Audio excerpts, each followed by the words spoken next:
Okay, this tutorial is going to be about something some people have expressed interest in, which is blogging, specifically class blogging. What is a blog, first of all? B-L-O-G. A blog is a contraction of what used to be called a web log. So they just took the W-E off of web and called it blog, made a contraction of it. So a blog is an online journal, basically, but it's one that links to the other things on the website, on the World Wide Web, and that sort of thing on the internet. It's got a lot of uses, and you will see very soon what a lot of them are for the classroom. Um, the best thing about blogs, one of them, is that they're free, and it takes about 5 minutes to sign up on them. Maybe less than that.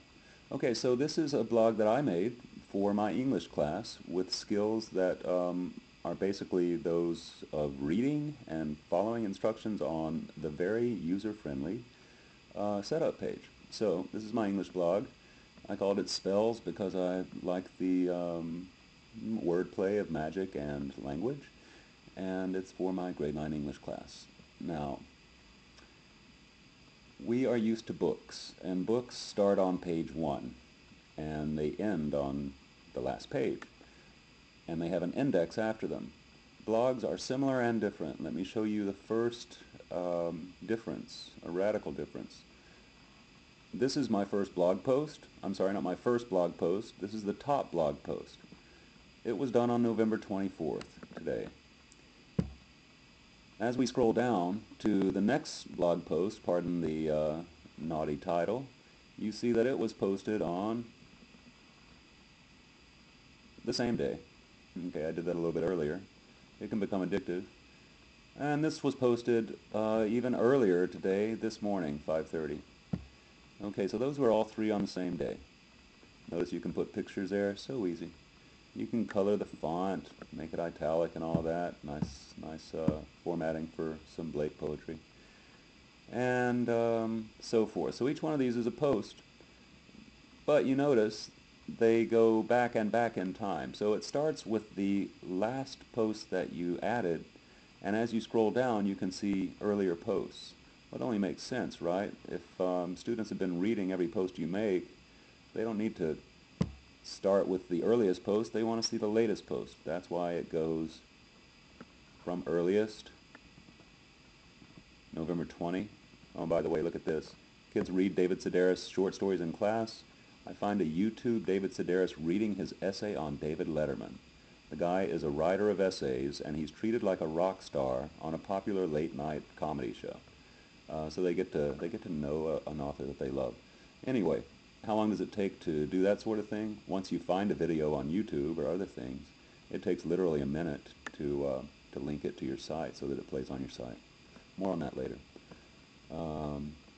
So yeah, from earlier to later until we get to the most recent post on the top.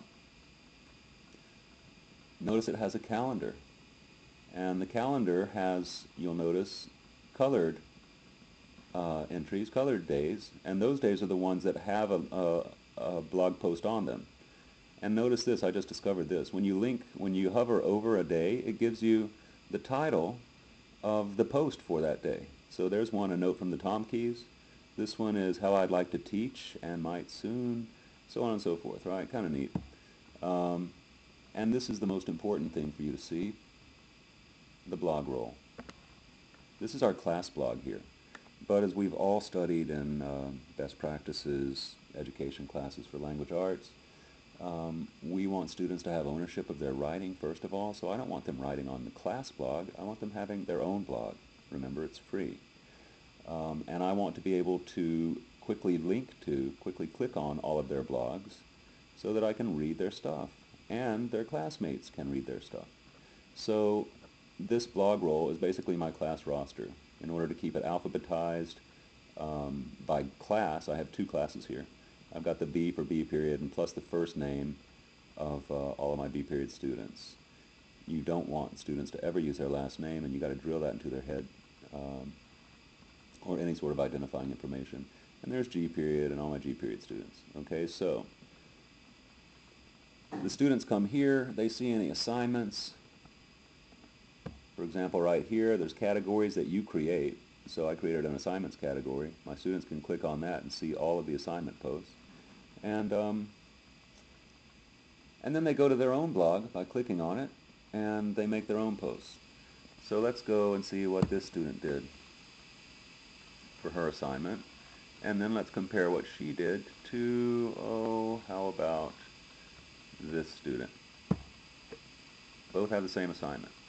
The assignment was to write 15 minutes on a very reflective piece, sort of culminating the entire first semester. Why did I assign all these books for you to read? And you're ninth graders, and a lot of you should think it's boring, and yet these books have been loved or read or held important and kept alive for over 3,000 years. So is there something that your 15-year-old mind understands that 3,000 years of the greatest minds on the planet don't? If so, tell me. And if not, think about this question. Are the books boring, or is it your own brain, your own mind? And talk about that sort of thing. And be honest. So here's one student. Of course, I'm going to pull up one who, A, had the courage to put a title called Boring? Hell no, because that's awfully flattering to me, and I love that. But look at the length of her writing. Okay, the assignment again, 15 minutes of writing. Now, this is an A student. Now look at the, well, not A student, and look at the response to the same write for 15 minutes about this thing. Okay, can you imagine at parent conferences when you have all the students' blogs lined up, parents coming and saying, why is my student not an A student? And you can say, well, gee, this is what an A student does, and this is what your child does. So, do I have to say anything more? I'd be happy to. A wonderful thing. Better still, not A student can look at A student's writing, because it's all public, and learn from that. Finally, the other nice thing about blogs is that they can, you as a teacher and the students, if you assign them to, can leave comments on every student writing, because again, we've also learned that student writing is best for them and everybody else when it has a real audience and not just a teacher slugging through the grading.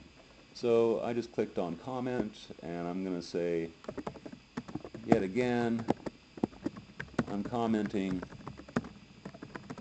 for a film I'm making because you're the greatest.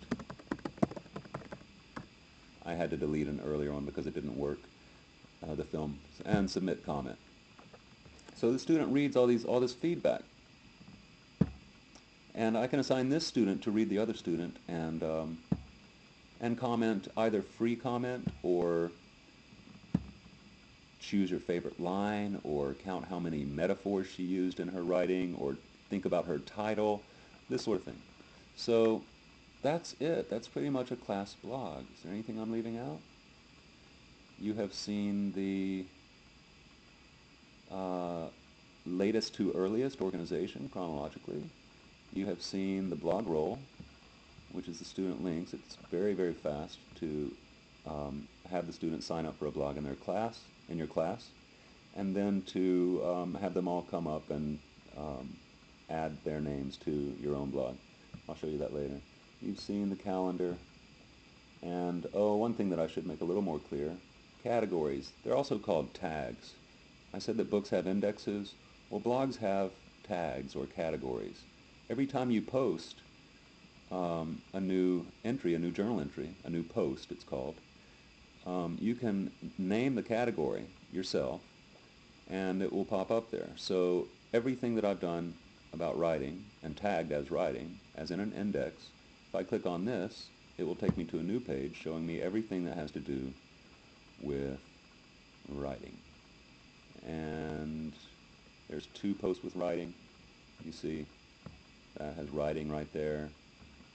This one has writing right here. And you notice you can also multiply index these things. This is also about philosophy and poets and assignments. So, again, how long does it take to do a picture? 10 seconds. That sort of thing. Oh, and it's really fun to sort of give kudos to the students who do a great job on the assignment. Some good stuff, writing about my students. and you give them by name. These guys did good work. Blogging rules, by the way, you're welcome to steal these. I stole them myself and gave credit to the person who I stole them from, to model not plagiarizing. Yada yada.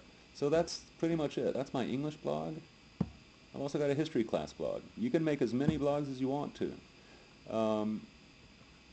This one I haven't done as much with because I'm going to launch it next week.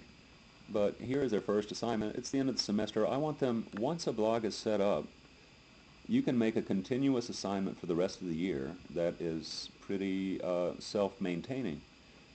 Do 3 15-minute journal posts every week. They're due by midnight Sunday. They all have to be 15 minutes long, or you can give a word count or whatever.